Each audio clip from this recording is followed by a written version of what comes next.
Wonderful. So yeah, welcome everyone to this webinar that we have about charity giving. So that's been a big topic we've noticed recently. So we thought, what better way to sort of address that by just having a few of us talk about charity, especially with regards to everyone's favorite topic coming up, taxes, right? So we'll learn quite a bit about the best way to give charitably in a way that's tax efficient and optimal from the perspective of US expats, no matter where they are. And we'll also have a few other topics that we'll touch on at the same time. So joining us here, so we have Brian Dunhill, who I'm sure many of us know if you've been familiar with our previous webinars before. And so he is the director of Dunhill Financial. We have Jonathan Hadida here, who we've worked with quite a bit before, especially with regards to France. So if you want to know anything about taxes for US expats in France, he's definitely a guy you want to talk to. And we also have Jeff Kay today. So Jeff Kay is a vice president at the University of Ben Gurion in the Negev. I hope I pronounced that correctly. All right, brilliant. So what I'd like to do then, so Jeff, I'll give you the floor. Will you tell us about the charitable perspective from your side of affairs and just sort of what's going on with you guys in that respect at the moment? Great. Well, thank you, Josh, and thank you everybody for hosting me. Just a couple of words, just for those people, so you don't have to play guessing games with the accent. The accent is kind of a mixture. But I was born in Scotland and in Glasgow, Scotland, and but I've been in Israel for the last 40 years and married to an American, so my accent's a bit of a mixture, and I'm really privileged to be the Vice President for Resource Development and Public Affairs for Ben Gurion University of the Negev. So just for people who probably don't know us, because we are kind of what we say one of the best kept secrets. We think we're fantastic, and people who know us generally agree, but not everybody knows us. So that's why I'm really delighted to be able to share about who we are. So we're actually we were until very recently Israel's youngest university. We're 52 years old. We're celebrating our 52nd birthday just in May, this coming May, and we are named in memory of David Ben Gurion, who's the first Prime Minister of Israel, if you like. Some of the people say one of the most famous Jewish leaders since Moses, who was the person who declared the state of Israel as he was the chairman of the Jewish Agency beforehand, became the first prime minister. And he at an older age, and actually in his 60s, resigned from being prime minister. He did this twice actually, and said, I want to move down to the south because the Negev, which is 60% of Israel's land mass and a desert, is where the future of the country goes. He understood in the 50s that as Israel was going to grow as a country and people were going to come to live in Israel, there was very little room in what's called Gush Dan, which is the kind of Tel Aviv, Jerusalem area, and the Negev was the area where we could expand to. And so he took a personal example and moved down to the Negev, and then he was recalled to be the prime minister. And but he settled his latter years there, and he, in fact, him and his wife Paula are buried just beside one of our campuses in an area called Sde but he, more importantly, that said that what Israel needed was an Oxford in the Negev, and that was to be Ben Gurion University. And we're not Oxford yet, but hopefully we're on the way to becoming Oxford. And said basically we need scientists to settle in the Negev, and they would be the ones how to figure out how to get energy from the sun, fruit from the desert, and water from the air. And these are in the 50s, incredibly prophetic. It's a little bit like H.G. Wells saying what the future is going to be. And the fact is, today in our university, we have 3 campuses in Beersheba, which is kind of the northern part of the Negev, Sde which is our Centers for Desert Research, where he's buried, and also his archive, which we own, and Eilat, where we specialize in hotel and tourist management and marine biology. And Ben Gurion, all of this was created in his image. But more importantly, we feel the responsibility, the burden on our shoulders every day of fulfilling his mission. And one of the things that's become incredibly topical and important for us is what we've studied in the desert over the last 52 years, which is how to live in the desert, how to do all of these things he said before, how to sustain a society in a place where in arid land. And just last year we launched the School for Sustainability and Climate Change, which is basically to take this know-how that we've developed over 50 years and, if you like, share it with the rest of the world. One of the things that Ben Gurion said about Israel is we should be a light among the nations, meaning we should, whatever we're developing here, we should be able to share with the rest of the world, and we're doing that. We're doing that in a very impressive manner. We look both to Europe and we look to the East, and we also look south of us and to the Middle East. And the Abraham Accords have allowed us opportunities to build real plans of collaboration in the United Arab Emirates and Bahrain and also Morocco, as well as in Africa, where we've been involved for many years. So that's just a little bit of us. In general, we have 20,000 students. We're in the city of Beersheba, and we really, if anything in Israel could be called a university town, it would be Beersheba, with Ben Gurion University in the center. We produce 30% of Israel's engineers just out of our university, plus many other things. We're the center of autism research in Israel, and a bunch of other things.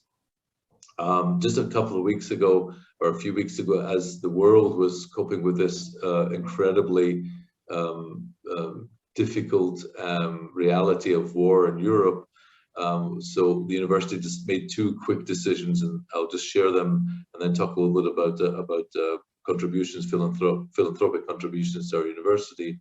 The first thing we said is we want to give as a university, and we launched a campaign with our students and faculty to just donate money and identified NGOs in Ukraine and around Ukraine that could take the money and provide for medications and for clothing and for humanitarian needs. Again, it's part of our DNA as an Israeli institution, but also as the institution with Ben Gurion's name on it, that's what we do when people are suffering, and so this is something we didn't go to our donors for. This is about us doing the right thing, and very quickly people gave generously, and that money's already doing good stuff in the Ukraine and surrounding areas. And the second thing we did was we said we want to open our doors, and open our doors to people who are whose studies or work or research has been affected by the war in Ukraine. So they're either Ukrainian and had to move elsewhere, or maybe they're people studying in Ukraine or doing research in Ukraine, and said to the extent that we as a university are able to absorb them into our institution, and we're not looking to see what their grades are, or we're not looking to see their research grade. We just want to give them a place where they can call home temporarily, if that's what is going to help them, bring them to university under the very best possible terms in terms of housing and food and support, and give them either a way to continue their studies or to do their research. And we opened that up and publicized that quite widely. We have had many requests for people. There's paperwork that needs to be done. It's a very complex and complicated process, as you can all imagine.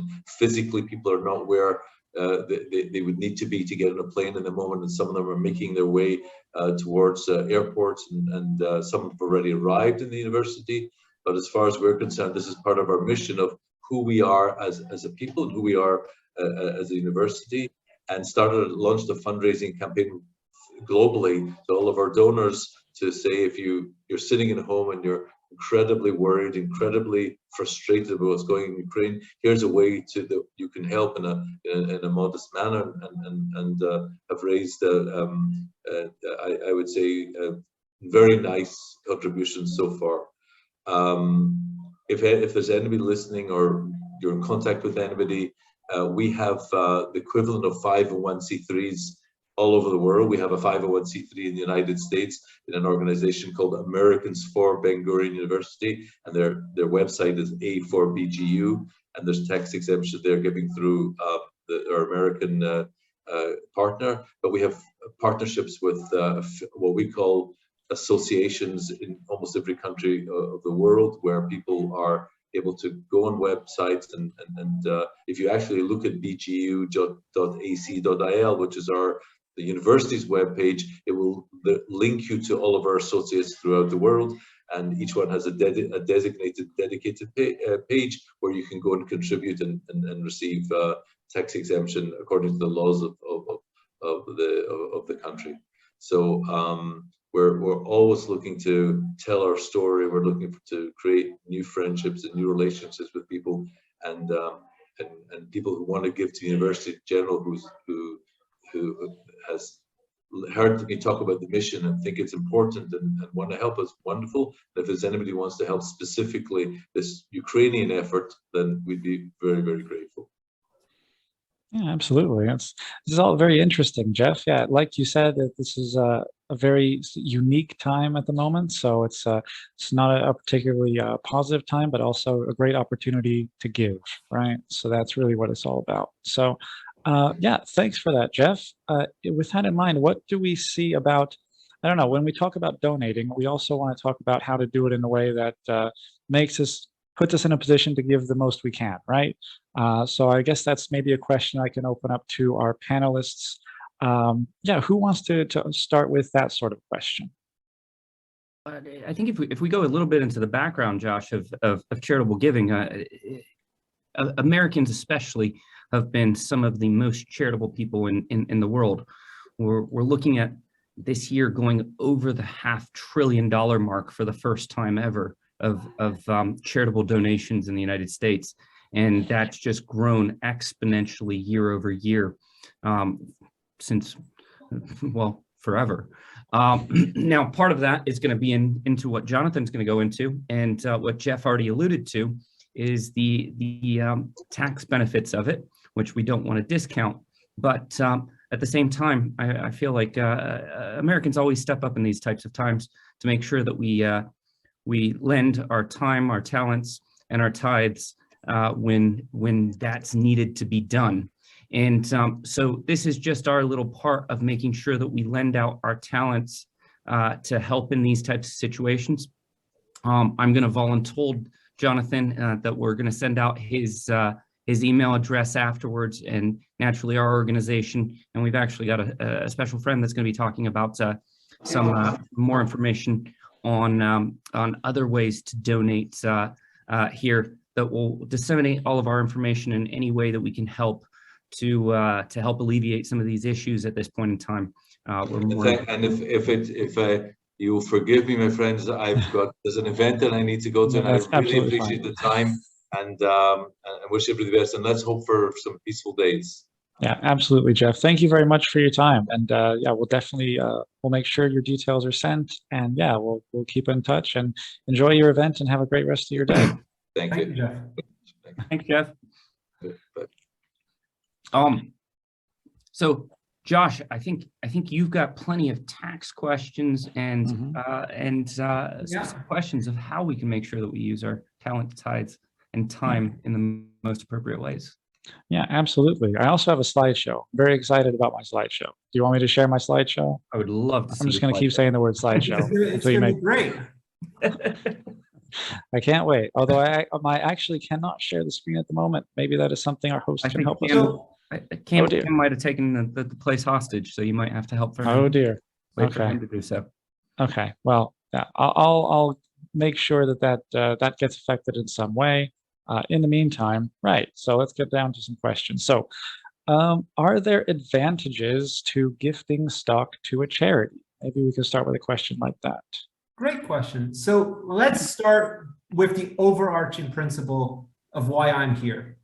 I'm here to talk about taxes, but more than anything else, as Josh said, at the end of the day, we want to try and make sure that we can give the most we can. And giving the most we can is something that we can do by avoiding taxes as much as possible, or reducing our tax burden by gifting. And this is the exact right question to ensure, that you give as much as you can, as much as you can. Appreciated stock. If you have appreciated stock, if you work with Dunhill Financial and you put $1 in today, in five years, Brian will make it $1 million. So that is not a promise. Not a promise. We're managing expectations. Performance is not indicative of future returns. There you go. So on the car, the items in the rearview mirror may appear larger than they really are. So You invest with Dunhill Financial, you get the growth, the market growth that you expect. You have a nice appreciation upon retirement. Well, if you want to go off and give that money to an organization, be it a 501c3, be it an organization in another country, well, and we'll talk specifically about American deductions today, so specifically to a 501c3, because I'm not going to touch on other countries than America. If you want to give it to a 501c3, well, if you wanted to give them cash, so let's say you have $100 of appreciation. You have $100 of appreciation, you want to give them cash. Well, you sell the stock today, you give them the cash tomorrow. Well, you have to pay $15 to $23.8 of tax on it, depending on what tax bracket you're in. Ergo, you can only give $85 or $77.2. So you cannot give the whole $100 to the charity. Ergo, you are not giving the most you can. So if you gift appreciated stock, that is the most tax effective way to gift stock. You gift the stock, the appreciation is not taxable. Ergo, that $100, you are not going to pay tax on the $100, and you will get a tax deduction for it. So you will give the charity the stock. The charity will take the stock today. The charity can sell the stock tomorrow. Pay no capital gains on it because 501c3s have a special tax status. Ergo, you are giving the most you can. So gifting appreciated stock is a great way to give in order to ensure that you minimize your tax burden as well. And I'm going to, just because you're using some jargon, I'm going to just include a couple things, if you don't mind. When he's saying stock, that can include an individual stock, it can include an exchange traded fund, a mutual fund, a bond, or any investment vehicle. We're just using the lingo of a stock because it's most simplistic for understanding points. Yeah. Right. Awesome. Now, can everybody see that all right? Beautiful, Josh. Okay. Love the slideshow. Yeah. Promised a slideshow. I deliver a slideshow. Right. Okay. So we're at the point where we're talking about, so basically the best way to give stock, right? Okay. So now what I'd like to do is to look at a bit into maybe, I guess, we've kind of touched on it already, but is there anything else we can talk about with regards to like the tax implications of donating to charities, maybe particularly with regards to charities in the US or charities abroad? So let's stay in the US for a bit. We'll stay for Joe, Bob Smith American sitting in sitting in Nebraska, watching his corn huskers lose every Saturday in the football games. Yeah. So Bob Smith is sitting there with appreciated stock. So we talked about appreciated stock. Gifting of appreciated stock means that you do not have to pay the taxes on your side. The charity gets the most amount of money. Additionally, there are other things you can do. So Bob Smith, our dear friend of Bob, he's now turned 72, and he's got to start getting to the required minimum distributions.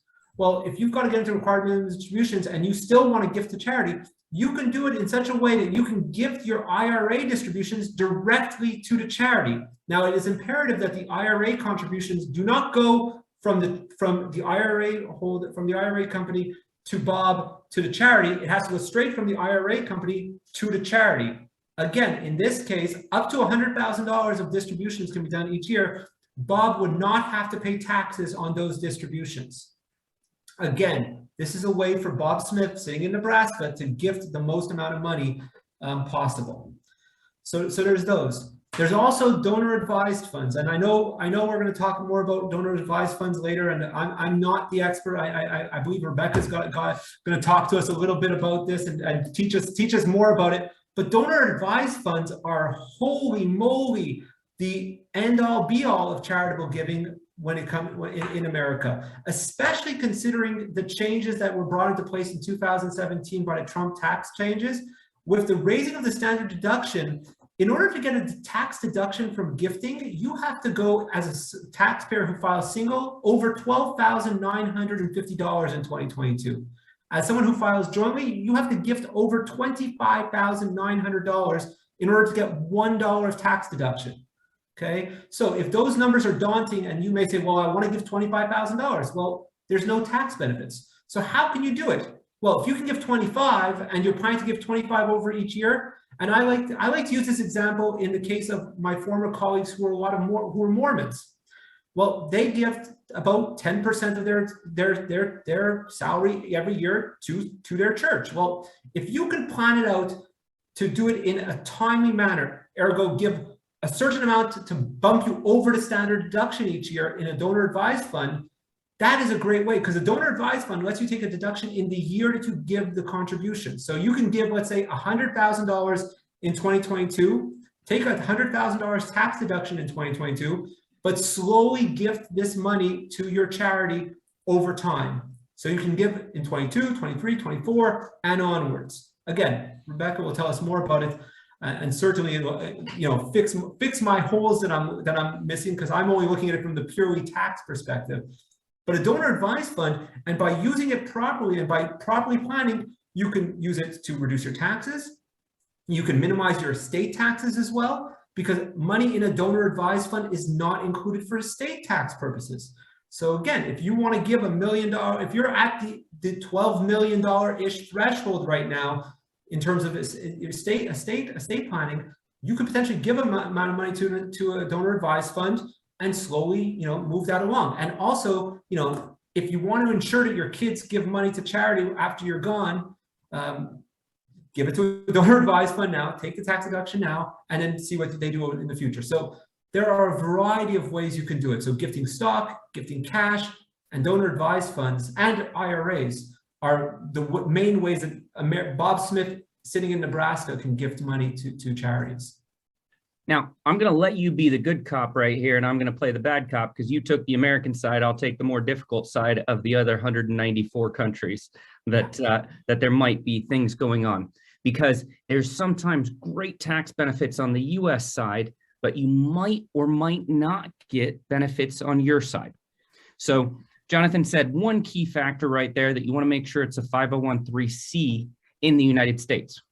Now, some large organizations will have a 501(c) and will have a filing status in a foreign country. You know, Doctors Without Borders is a perfect example. It's a French organization that's huge in the United States. So they have a 501(c), but they will have filing statuses in a lot of other countries. Thank you, Jonathan, for dropping that into the chat.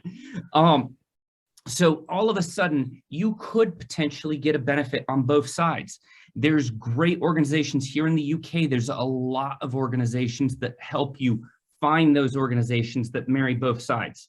And Jonathan said one key factor right there, that this works really well with donations to your church, your tithe, your true tithe right there. And this is to where, even if you're going to a small church in most countries outside of the United States, a lot of them will have a parent organization in the United States that you can make your tithe through that as a 501(c), and it can be passed down to your church. Yeah. Countries like Belgium will have organizations like the King Baudouin Foundation, that they'll charge a small tax to use their 501(c)(3) status, so that you can pass it on to the Belgian charity that you would like. So make sure that you do the research or talk to a local advisor that can help you figure out where you get the most tax benefit.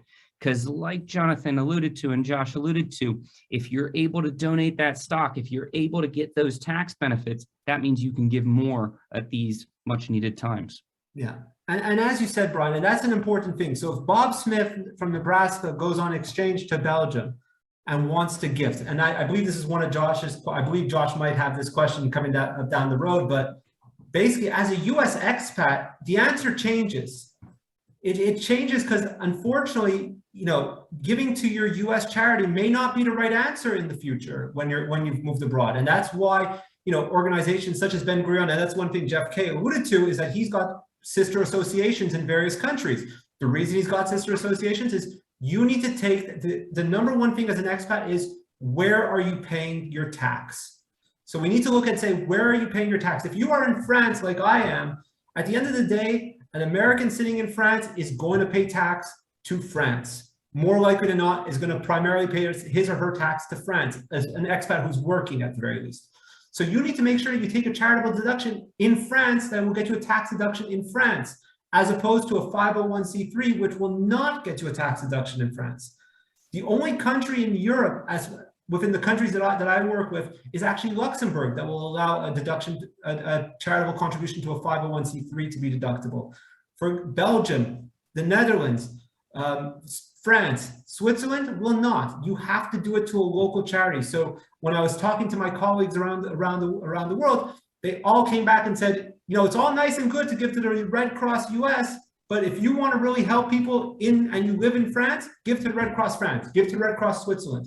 So it's important to look at it from that perspective also. When you're an expat, you might like your church in Nebraska, but giving to your church in Belgium might be better. But again, this is from a purely tax point of view. Charitable intent is more important than taxes. If you like your church in Nebraska and you want to help your pastor fix the roof, please give. And we love Nebraska this evening. Oh yeah, Nebraska is a great place. To summarize, we got to make sure we get our priorities straight instead of sometimes letting the tail wag the dog. Well, look at us. We're all financial guys. We can't just talk about finances all the time. We've got to talk about the real stuff, the real important stuff, which is helping people. Absolutely. Yeah, absolutely. Yeah. So I went to our next slide because Brian, numbers and charts scare me. So maybe you can talk a little bit to this and just sort of make sense of this for Josh. Well, the nice aspect of this is that we've already covered it, which is basically that we've gotten over that $500 billion mark of charitable donations, and they're coming in all kinds of formats. While the majority of donations in the United States still come from individuals, essentially the amount that's going into foundations and donor advised funds is increasing significantly for all those reasons that Jonathan alluded to. And then Rebecca will give us a much better education on the DAF setup and structure of why it's a nice, easy thing.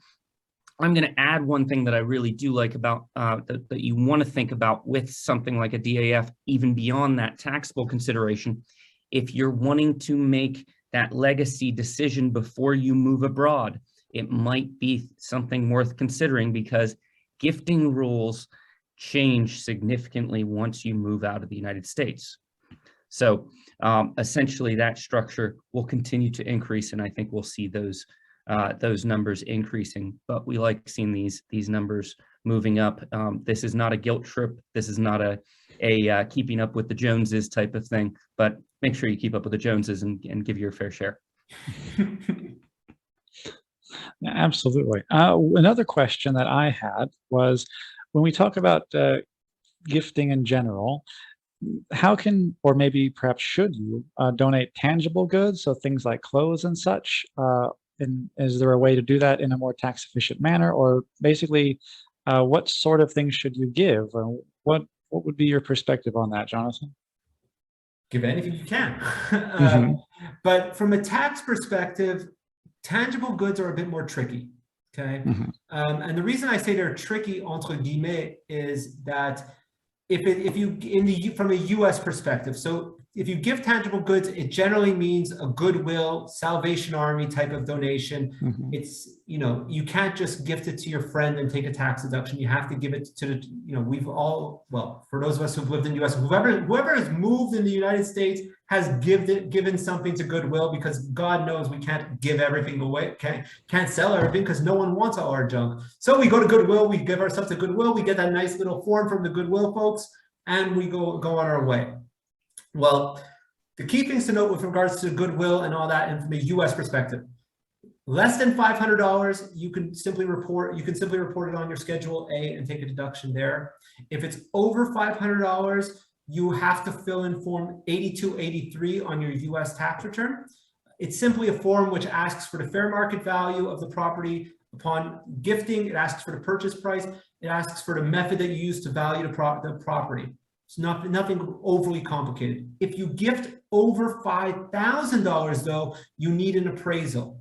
So if you gift a car or something like that, my synagogue actually in Arizona was often asking for cars, because they would bring over folks from Israel and they would need cars, because if you've ever been to Arizona, you cannot walk in Arizona in the month of August. So you're bringing over some young guys from Israel. They're nice and strong from the army. Arizona heat will still get you. So you gift it, you have to get an appraisal to get the tax deduction. So Giving tangible goods makes it a little bit more complicated. You have to give it to a charity that will help you with either the appraisal or give you the nice little receipt that Goodwill gives you. And abroad, unfortunately, every country is going to have their own specific rules, but from an American perspective, those are the keys. Absolutely. Okay. Right. So let's see. We've talked a bit about the taxes in the US and abroad. Now, not all gifts offer same tax savings. So what does that mean exactly? Well, this is where we were breaking down, where well, Jonathan was breaking down the contrast and the difference of what gifting stock would give you the ability to do versus just gifting cash. So here you see the major differential where essentially it would cost you $6,300 to go ahead and gift $10,000 in cash. But if you have zero basis stock, so i.e. if you bought Apple stock when it IPO'd, and therefore it's mostly just all gains, it's only costing you $3,920 to gift $10,000 to charity. So it's a huge benefit when you have those long-term capital gains to be able to pass over to the charity instead of incurring those taxable gains yourself. If you want to incur those taxable gains, I'm sure that President Biden will find something to spend the money on. But I think the semblance of this is trying to figure out where you want the money to go to and to prioritize that. So this is just a great visual example of exactly what Jonathan walked us through earlier. Yeah, no, it's a great example because basically, as you can see, $100 of cash or $10,000 of cash costs you so much more than zero basis stock. So that's why if you have these large gains of stock, gifting the stock has a huge benefit. And again, you got to remember the 501c3, they don't pay tax upon the sale. They don't have they don't pay capital gains on the sale. So, if you gift the Apple stock and they get appreciation, well, guess what? You're getting even more because, if they don't have to sell it today and they let it grow for another 5 years and it goes up, great. You gave more money to the charity at the end. So that's a win-win-win for everybody. All right. Sounds brilliant. All right. So now I think this is also another thing we've covered, right? So it really depends on where you are, but yeah, donating shares of stocks, mutual funds. Yeah, we've gone quite a bit into that, but yeah, that's something great that we can do, and also a way that you don't even have to worry about capital gains if you do it in the right way, right? So yeah, definitely something to be aware of. The key thing, Josh, you have to donate the stock. You can't sell it and then donate the cash. That's the key thing for people to remember. I think absolutely. The nice thing about these visuals, because we're going to be sending this out to everybody, and we'll have the links in the all these major charities have the exact instructions on their websites. And again, I'm volunteering Jonathan's services that if anybody has questions on how to get more money to charity at these times, contact ourselves, contact Jonathan. Please. We'll be able to help you go right there. But the resources are right there. Just don't make those silly mistakes because you want to get as much money to charity as possible. Yeah. Absolutely. Okay, so if we could take a moment now, we've been talking around donor advised funds, but maybe we should just dive right in. So Brian, I think this is probably more your bag, right? Well, why don't we?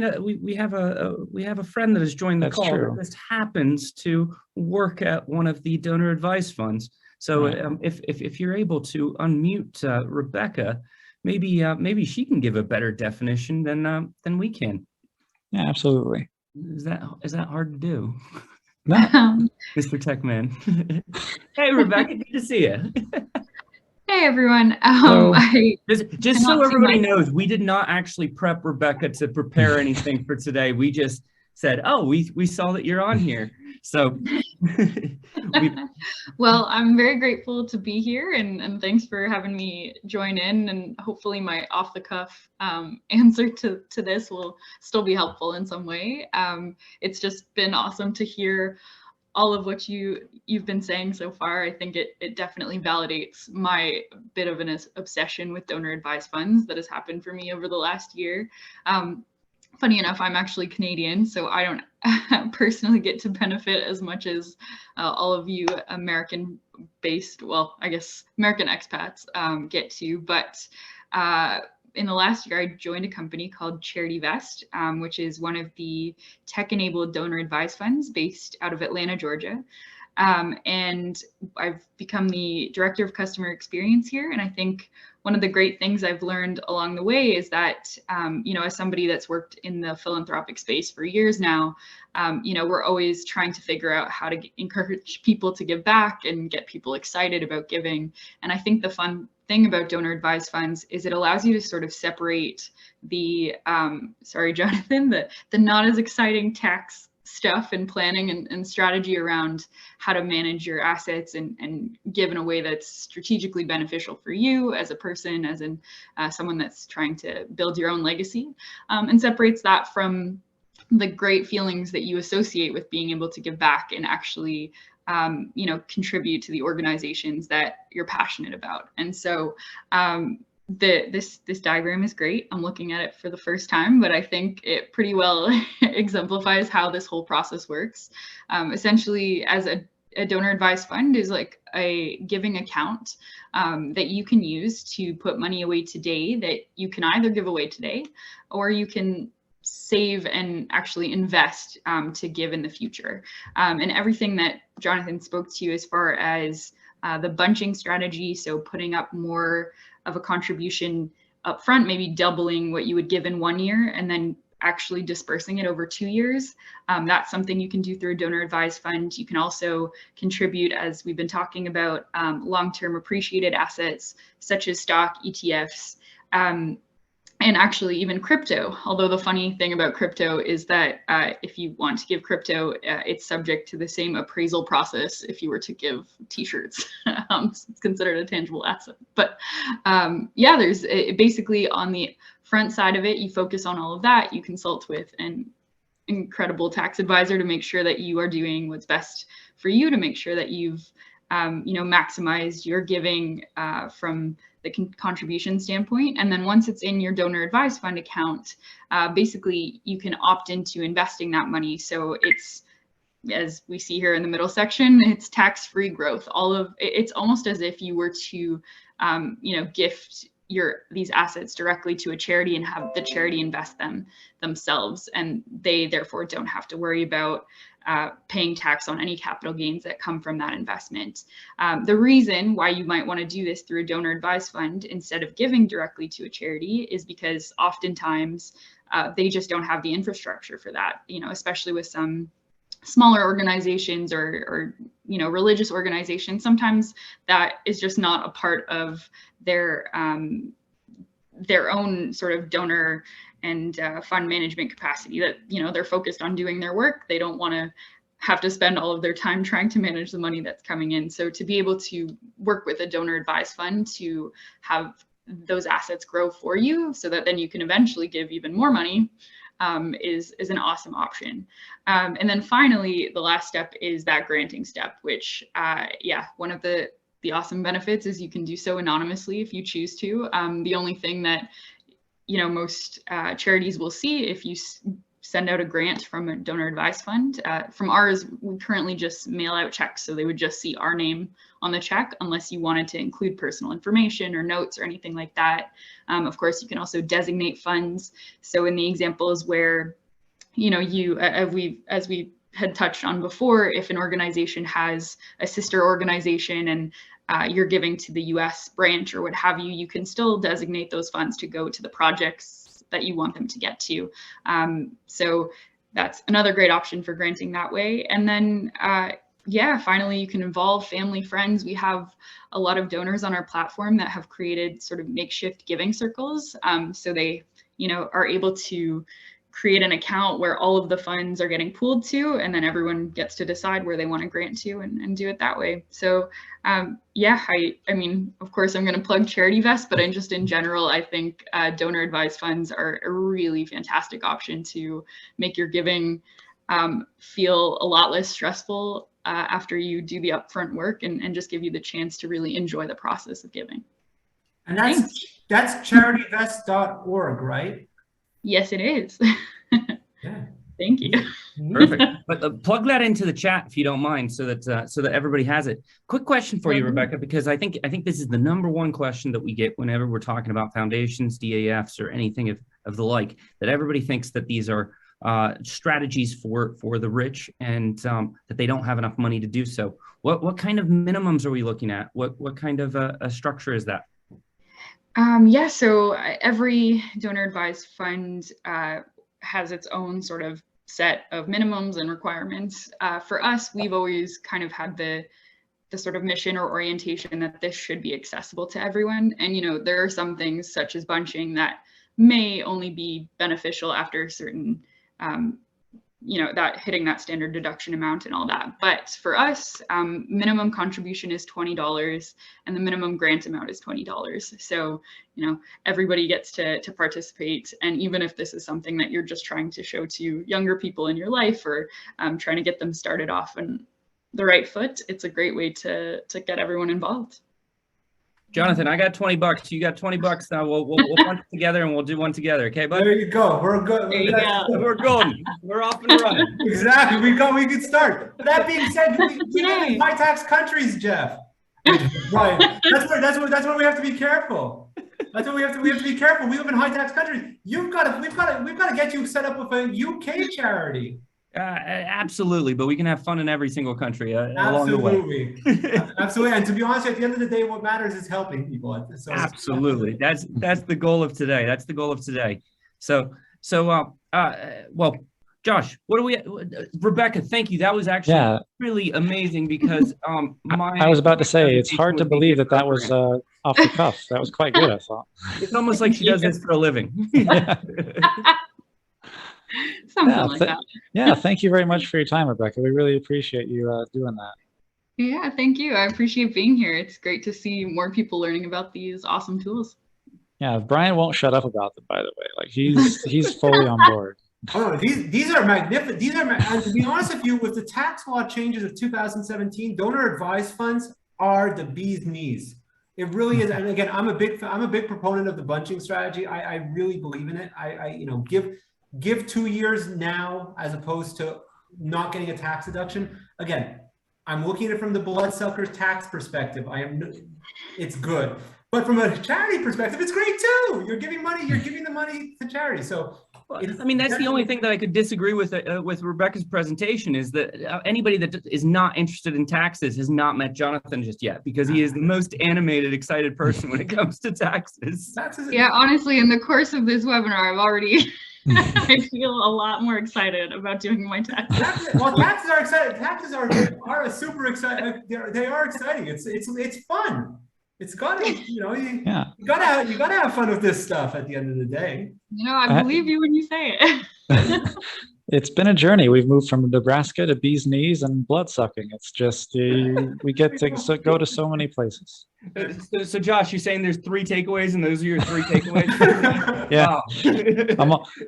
I'm all about the quality. As a moderator, stuff, I don't think you paid much attention to this. Which leads me to my next topic. Actually, not really. Right. So we mentioned a bit about donor advised funds and a lot about charity and giving and stuff. So one of the reasons why we thought it'd be important to talk about charity is because, well, a lot of us are feeling like now is the time to be charitable, specifically with regards to what's happening in Europe at the moment. And that kind of also dovetails into the subject of ESG. So as far as that goes, what can we do to try to manage our sort of ESG exposure to countries which may not have the best track record of, let's say, being friendly with their neighbors, I guess is one way to put it.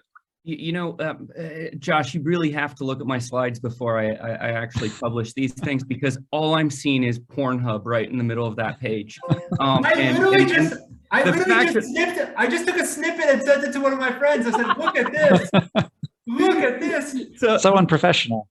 So, well, no. Russia is, they're lacking on their porn right now. Now that is going to be your 4th takeaway from this webinar. There you go. You need to cut that part out of this webinar for the recording. So I apologize. You're just going to see the middle of the page blurred for purposeful reasons. I can stop sharing.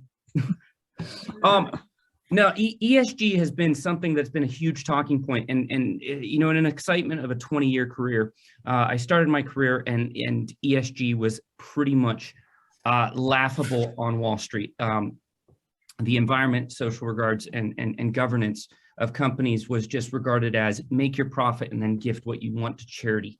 Now, at this point in time, the first time we actually conducted a poll of our clients, I was actually quite disappointed at how few clients found it important, but now the majority of our clients find it to be something that's integral into their entire portfolio buildup. And most of the time, most of our clients have been mostly interested in environment. And this is the first time that they've been very, very interested in governance. Governance being how are the people treated from the vantage point of their society, their countries, and the like. We're getting a lot of clients that are asking us, well, how much exposure do we have to the Russian markets? And I'm very happy to say that most all of our actual exposure to Russia has been through indirect companies. So instead of owning Russian stocks, it has been companies that are doing business in Russia. But as you can see from this large list, which the only one you're going to remember is Pornhub on here, a lot of companies have pulled out. But there are other companies like Royal Dutch Shell that made a huge purchase and then they apologized for it. Or Papa John's, who are keeping all of their, I think, 180 or 190 affiliates open in Russia. And some people are deciding to protest, to vote with their feet, i.e. to sell their stocks in companies that they don't believe have the best interest of the bigger society to do so. Whereas a lot of companies are jumping in. This is a question you always want to ask. You want to be able to look into what you actually own and use your voting power, i.e. voting with your feet, to make your money work for you. If your advisor doesn't have the tools to do so, I'm going to volunteer Josh to actually be able to run an analysis of your portfolio, to be able to say, do you have exposure to Russia? Do you have exposure to China? Do you have exposure to other jurisdictions that you might not be happy with, or other groupings of companies that you're not happy with? When it comes to energy companies, some are great and some are horrendous. So knowing what you own in your portfolio and what you're supporting is a great extension of how you can be affecting the world that you want it to be. So I would definitely suggest being part of that. Every single one of our quarterly updates, Isa, who is our compliance manager, always talks about ESG strategies, and it just happens that we're going to have another one next week, and she'll be talking about some of our new tools to ask more of those questions. So please feel free to join in there, but otherwise reach out to us and we'd be happy to help you look at your portfolio and see if there can be some tweaks made to make it so that it can be a portfolio that you're proud of. Awesome. Right. And just to touch on this real quick, I think one thing I was wondering about ESG is with regards to what some people would call greenwashing. Is there any particular sort of way that somebody could have a look at their portfolio and just tell, well, okay, how much ESG is ESG, if that as a question makes some kind of sense? Got it. So you're asking me the hardest question right at the end. Thanks a lot, Josh. No, it's a great point. It's a great point because there is a lot of greenwashing that's done. If you look at the top 20 ESG funds in the world, 19 of them actually own Exxon stock. Now, the argument that the Financial Times, one of their writers, does excellent pieces on ESG strategies and such, and some of them are controversial.